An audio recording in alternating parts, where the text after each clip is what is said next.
சிங்காரவேலர் கோவில்.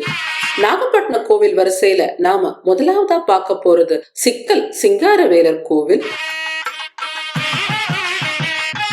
இந்த கோவில் நாகப்பட்டினத்துல இருந்து 5 கிலோமீட்டர் தொலைவுலயும் திருவாரூர்ல இருந்து 20 கிலோமீட்டர் தொலைவுலயும் இருக்கு.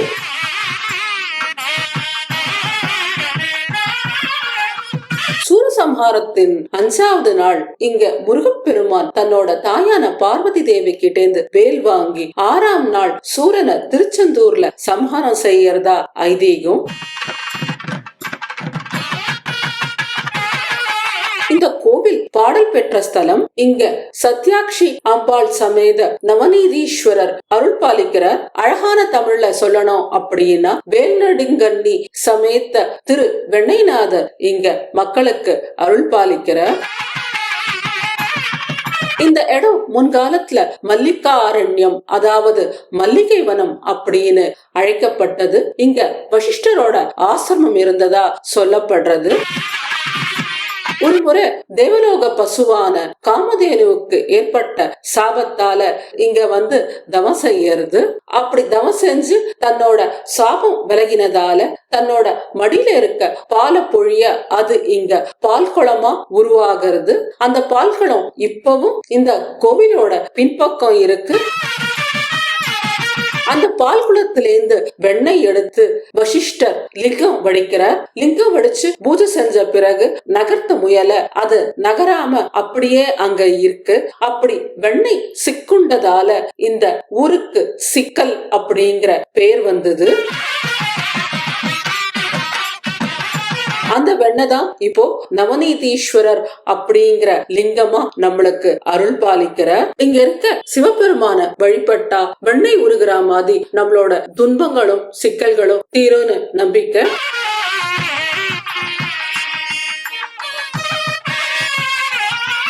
இங்க சிங்கார சண்முகநாதர் அப்படிங்கிற சண்முகவேலர் நம்மளுக்கு சோமஸ்கந்தரா அருள் பாலிக்கிற முருகப்பெருமான் ரொம்ப அழகானவர். அதனாலே அவரோட பேர் சிங்காரவேலர் அப்படின்னு சொல்றாங்க. இங்க முருகப்பெருமான் வள்ளி தேவ யானையோட வெள்ளி மயில் மேல கோவில் கொண்டிருக்க. திருவெண்ணைநாதர் சன்னதிக்கும் வேல்நடுங்கண்ணி சன்னதிக்கும் நடுவுல முருகப்பெருமானோட சன்னதி இருக்கு.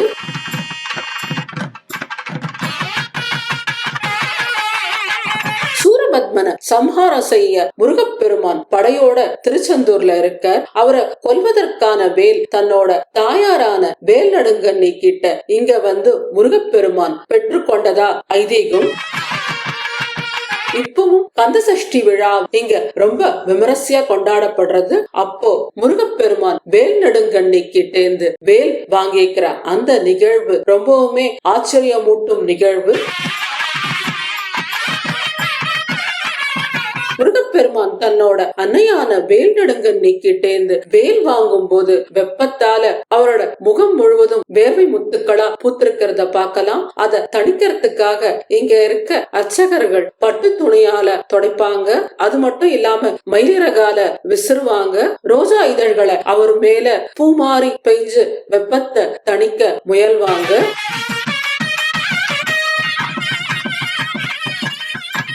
முருகனோட முகத்திலிருந்து துடைக்கப்படுற அந்த வேர்வை துளிகளை மக்கள் மேல தெளிப்பாங்க.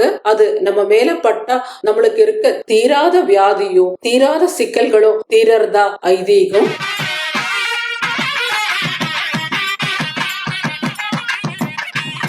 வாழ்க்கையில ஒரு முறையாவது முருகப்பெருமான் தன்னோட அன்னை கிட்டேந்து வேல் வாங்குற அந்த நிகழ்வை கண்டிப்பா நாம எல்லாருமே பார்க்கணும்.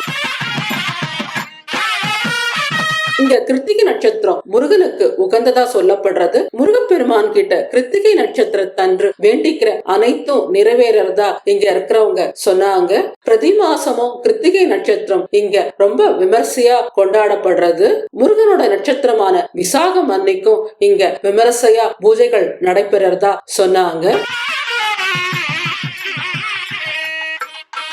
இந்த கோவில் கோவில் எதிரிகளை சம்ஹாரம் பண்றதுக்கு உகந்த கோவிலா சொல்லப்படுறது. இங்க வேல் வாங்கின பிறகே சிங்காரவேலன் சூரபத்மனை சம்ஹாரம் செஞ்சதால எதிரி தொல்லைகளால அவஸ்தப்படுறவங்களுக்கு இந்த கோவில்ல சத்ரு பரிகார திரிஷதை அப்படிங்கிற பூஜை பண்றாங்க. அந்த பூஜையை செஞ்சா எதிரிகளோட தொல்லை குறையும் அப்படின்னு நம்பப்படுறது.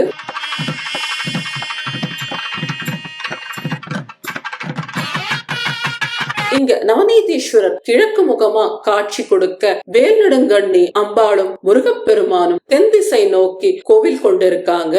இங்க சத்யாட்சி அம்பாள் அப்படிங்கிற வேல் நடுங்கண்ணி தனி சன்னதி இருக்கு. அம்பாள் இங்க நின்ற கோலத்துல 2 கையில அபயவரத ஹஸ்தத்தோடையும் ஒரு கையில தாமரப்பூவோடையும் இன்னொரு கையில சக்கரத்தோடையும் காட்சி கொடுக்கறாங்க. தன்னோட வேலை முருகன் கிட்ட கொடுத்ததா ஐதீகம். இங்க இருக்க சிங்கார சண்முகநாதர் வேலோட காட்சி கொடுக்கிறார்.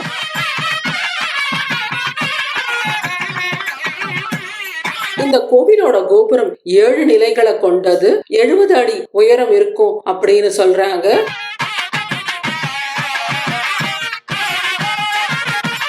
இந்த கோவிலோட கர்ப்ப கிரகத்தை முசுகுந்த சக்கரவர்த்தி கட்டினதா சொல்லப்படுறது. நம்ம ஏற்கனவே டகோர் துவாரகால முசுகுந்த சக்கரவர்த்தியோட கதைய பார்த்தோம். இந்த கோவில மாடக்கோவிலா கோச்செங்கண்ணன் கட்டினதா சொல்லப்படுறது. நம்ம ஏற்கனவே திருவானைக்காவல்ல கோச்செங்கண்ணனோட கதையும் பார்த்திருந்தோம். யானை நுழைய முடியாதபடி அவர் சிறிய கோவிலாவும் மாடக்கோவிலாவும் 70 கோவில் கட்டினத பார்த்தோம். அந்த 70 கோயில்ல இதுவும் ஒரு கோவில். இது மாடக்கோவில் வகையை சார்ந்தது. படிக்கட்டு ஏறி நவநீதீஸ்வரரை தரிசிக்கிற மாதிரி கட்டப்பட்டிருக்கு. அந்த படிகளோட 2 பக்கமும் அழகான சிற்ப வேலைப்பாடுகள் ரொம்ப அருமையா செஞ்சிருக்காங்க. இந்த கோவில்ல 2 மண்டபம் இருக்கு. வேல் வாங்குற நிகழ்வும் கிருத்திகை நட்சத்திர பூஜையும் நடைபெற கார்த்திகை மண்டபமும் திருமணங்கள் நடக்கிற கல்யாண மண்டபமும் ரொம்ப பெருசா இருக்கு.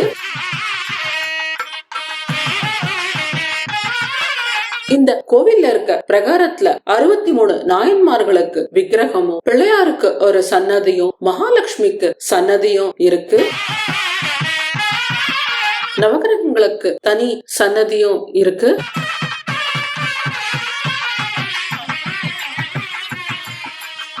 சிக்கல், 8 குடி, எண்கண் ஆகியவற்றை இணைச்சு ஒரு சிற்பியோட கதை சொல்றாங்க. ஆனா முதல் கோவில் சிக்கல் இல்ல அப்படின்னு சொல்றாங்க. இந்த சிக்கல் கோவிலுக்கு அருகில இருக்க பரவச்சேரி அப்படிங்கிற முருகப்பெருமானோட கோவில் தான் அந்த சிற்பியோட கதைய பத்தி சொல்லப்படுற கோவில். நாம அத இன்னொரு பதிவுல விரிவா பார்க்கலாம்.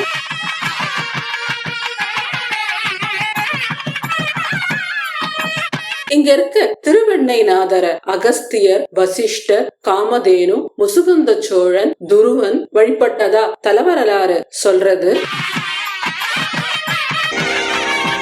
நாங்க போன போது சாயங்காலம் இங்க ஓதுவார் தேவார பதிகம் பாடிட்டு இருந்த அவர் பாடுறத கேட்கறதுக்கு ரொம்ப இனிமையா இருந்தது. நிறைய கோவில்கள்ல இப்ப ஓதுவார்கள் குறைஞ்சுகிட்டே வராங்க. ஆனா இந்த கோவில்ல ஓதுவார் இருக்கிறத பாக்குறதுக்கு மனசுக்கு நிறைவா இருந்தது.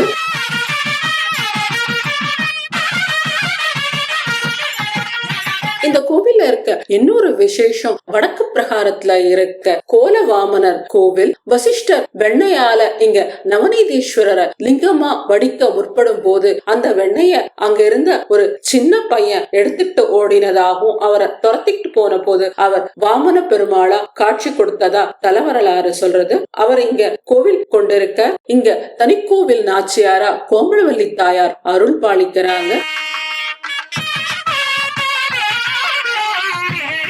சிவன் கோவிலும் பெருமாள் கோவிலும் அருகில இருக்கிறது. தமிழ்நாட்டுல 28 இடத்துலதான் இருக்கு. அதுல இந்த கோவிலும் ஒண்ணு. இந்த கோவில்ல இருக்க ஆஞ்சநேயர் ரொம்ப விசேஷம். அவரை வேண்டிக்கிட்டு காரியம் நடந்ததுன்னா தயிர் சாதத்தை நைவேத்தியமா கொடுக்கறாங்க.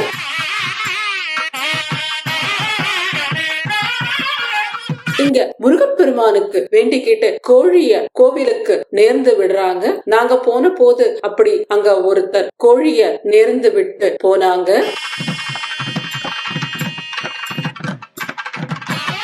நம்ம வாழ்க்கையில ஏற்படுற எல்லா விதமான சிக்கல்களையும் தீர்த்து எதிரிகளோட தொல்லையிலிருந்து நம்மள சிக்கல் சிங்கார வேலடுங்கண்ணி சமேத திரு வெண்ணைநாதர் அருள் பாலிக்கணும் அப்படின்னு வேண்டிக்கிட்டு நாங்க அந்த கோவில்ல இருந்து கிளம்பினோம்.